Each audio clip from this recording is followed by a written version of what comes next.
স্বাধীনতার পথে যাত্রা শুরু করল দেশের বিচার বিভাগ।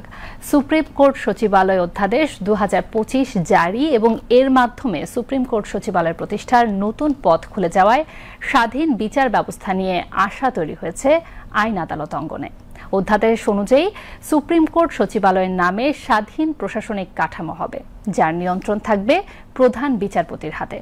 এর মানে সংবিধানের আলোকে নির্বাহী বিভাগ থেকে পুরোপুরি পৃথক ও স্বাধীন হচ্ছে বিচার বিভাগ। তবে বিশ্লেষকরা বলছেন, প্রকৃতপক্ষে বিচার বিভাগ কতটা স্বাধীন হলো সেটা দেখার জন্য আরও অপেক্ষা করতে হবে। শাহেদ জাহিদের প্রতিবেদন।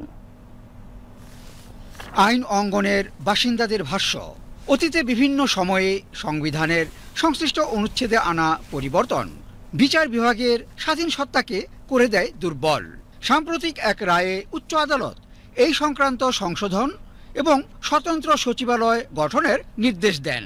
আর সেই নির্দেশনার সাথে সামঞ্জস্য রেখেই উদ্যোগ নেওয়া হলো বিচার বিভাগের স্বতন্ত্র সচিবালয় গঠনের। আইনজীবীরা বলছেন, দীর্ঘদিন ধরে বিচার বিভাগের স্বাধীনতা কার্যকরভাবে নিশ্চিতের আলোচনাটি নানা পর্যায়ে ছিল চলমান। অবশেষে সেই লক্ষ্য বাস্তবায়নের পথে সুস্পষ্ট এবং প্রাতিষ্ঠানিক পদক্ষেপেরই দেখা মিলল। আমাদের মধ্যে সবসময় একটা সন্দেহপ্রবণ অবস্থায় আমরা আছি যে রাজনৈতিক সরকারগুলো আসলে তারা এটা কিভাবে নেয়। কারণ অতীতে আমরা দেখেছি সব রাজনৈতিক সরকার বিচার বিভাগের স্বাধীনতাকে পছন্দ করে নাই।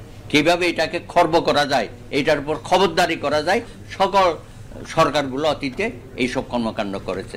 আমরা আশা করব ভবিষ্যতে কোনো রাজনৈতিক সরকার এই ধরনের কর্মকাণ্ডে সম্পৃক্ত হবেন না। অধস্তন আদালতগুলোর তত্ত্বাবধান, নিয়ন্ত্রণ, প্রশাসনিক কার্যক্রম এবং আদালতের কাঠামো সংক্রান্ত গুরুত্বপূর্ণ দায়িত্ব পালন করবে এই সচিবালয়, যা এতদিন করা হতো আইন মন্ত্রণালয় বা সংশ্লিষ্ট নির্বাহী বিভাগ থেকে। বিচার বিভাগের অভ্যন্তরীণ সক্ষমতা এবং বিচারিক প্রক্রিয়ার দক্ষতা বাড়াতে এই পরিবর্তন সহায়ক হতে যাচ্ছে, জেগেছে আশাবাদ। আবার কিছুটা অসম্পূর্ণতার দিকেও ইঙ্গিত করছেন আইনজ্ঞরা। ভাষ্য, তাদের কিছু সীমাবদ্ধতার মধ্যেও স্বতন্ত্র সুপ্রিম কোর্ট সচিবালয় প্রতিষ্ঠা দেশের বিচার বিভাগীয় সংস্কারের ক্ষেত্রে ঐতিহাসিক এক মাইলফলক। আমি এই বিচার বিভাগের যে গেজেট হয়েছে সেখানে স্বাধীনতা আরও অর্থবহ হবে, অথবা এটা যদি এভাবে থাকে তাহলে কিছুটা নিয়ন্ত্রিত হবে মনে করি। এবং সেই তিনটা বিষয় যদি সমাধান করা হয়, তার মধ্যে একটি হলো বিচার বিভাগের জন্য যে অর্থনৈতিক সীমা দেওয়া হয়েছে 50 কোটি, সেটাকে ওপেন করে দেওয়া হবে, বিচার বিভাগের যেটা প্রয়োজন সেটাই করবে। আর একটা হলো বিচার বিভাগের যে পলিসি নির্ধারণ যে কমিটি করা হয়েছে, সেখানে সরকারের 4 জন আছে, এটাকে মেজরিটি সরকার না বিচার বিভাগের জন্য করতে হবে, 4 জন দিতে হবে বিচার বিভাগের জন্য। আরেকটি হলো যে সমস্ত বিচারকরা আইন মন্ত্রণালয়ের অধীনে কাজ করবে তাদেরকে বলা হয়েছে তাদের প্রমোশন পোস্টিং তারা নির্ধারণ করবে।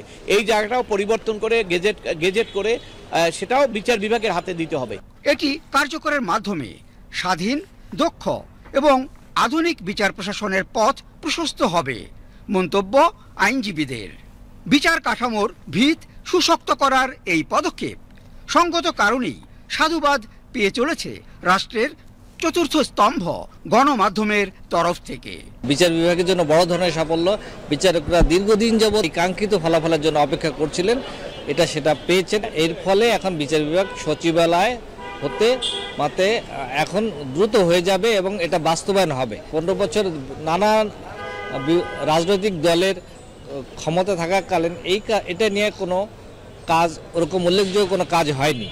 এটা বর্তমান অন্তর্বর্তীকালীন সরকার এটা করেছেন। রাষ্ট্রের স্বতন্ত্র এবং মর্যাদাপূর্ণ স্তম্ভ হিসেবে বিচার বিভাগ প্রতিষ্ঠিত হবে এবং আগামীর নির্বাচিত সরকারের সময়েও এই ধারা থাকবে সমুজ্জ্বল, এমনই প্রত্যাশা সচেতন মহলের। Shahed Zahidi, BTV news, Dhaka.